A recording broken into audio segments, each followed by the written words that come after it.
એક વાત તો ચોક્કસથી કહીશ, 8 પાસ ગૃહમંત્રી માટે વિડીયો હરખો ઉતારજો, કારણ કે જ્યાં સુધી આ વાત સરકારની અંદર નહીં ખબર પડે ને ત્યાં સુધી આ સરકાર નહીં કોળી ઠાકોર તો ગાંડા હે, આપણને ગાંડા ચાલે હે, આપણી તો આપણ છે લાગે હે। પણ ખાસ કરી 8 પાસ ગૃહમંત્રી હર્ષ સંઘવી, ભૂપેન્દ્ર પટેલ અને આપણા પીએમ એટલે મોદી સાહેબ, એમને ખાસ કહેવા માંગીશ કે EWS ની અંદર તમે ચોક્કસ સમાજોને જે 10% અનામત આપી તો એટલે અમારો ગુજરાતની અંદર તમારે સરકાર બનાવી હોય ને તો અમારા પગે પડવું પડે કે ના પડવું પડે। ગુજરાતની અંદર 54% ઓબીસી સમાજ છે અને જેની અંદર 30% કરતા પણ વધારે સમાજ આપણો છે, કોળી તથા ઠાકોર સમાજ। આજે એ સમાજ હક અધિકાર માટે ઠેર ઠેર મિટિંગો કરી રહ્યો છે। શું કામ?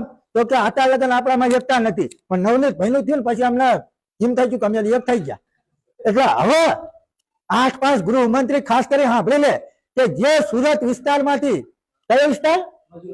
મજોડા વિસ્તારમાંથી જે એ જીતે ને એ આખો વિસ્તાર કોળી સમાજનો હોય, આપણા મતથી જીતે હોય। અને જયારે આપણા સમાજના ધારાસભ્યો, સાંસદ સભ્યો, કેબિનેટ મંત્રી આ નવનીત ભાઈ માટે એમને મળવા જાય ને ત્યારે એ અકલ મઠો રાજકોટ જતો રહ્યો, એને શરમ નહીં આવતી હોય। હવે આવા ગૃહમંત્રીને ખરેખર આપણે મત દેવાય? હું તો સુરત વાળાને કહું, 2027 માં હું તો ન્યાય પ્રચારમાં આવવાનો હોઉં કે આવા અકલ મઠાનો ના લે, જે સમાજનો નહીં ને એ કોઈનો નહીં।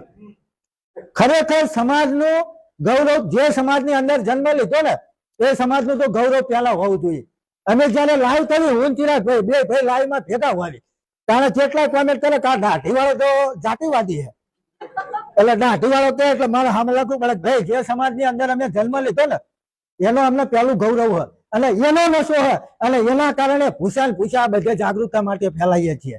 બાકી બીજું કઈ નથી, અમને પેટમાં બળતરા હે કે જો દરેક સમાજના આઈપીએસ અધિકારી બને, મામલાદાર બને, ટીડીઓ બને, બધું બને, પણ કોળી સમાજ કેમ નહીં છે? કોન્સ્ટેબલ માં કોળી સમાજ કેમ હાવ ઘણા કાંઠ્યા છે? બરોબર ને ચિરાગભાઈ? આપણા હોવા જોઈએ। ખરેખર નવનીતભાઈની જે ઘટના બની એ ઘટનાની અંદર ડીવાયએસપી કે પીઆઈ જો આપણા સમાજનો હોત તો આખા સમાજનો 1 મહિનો જે રોડે સડ્યા એ રોડે સડવું પડે? ના સડવું પડે। લાખો રૂપિયાનું પેટ્રોલ ડીઝલનો ખર્ચો આ નવનીત ભાઈલામાં આખા કોળી સમાજે કર્યો।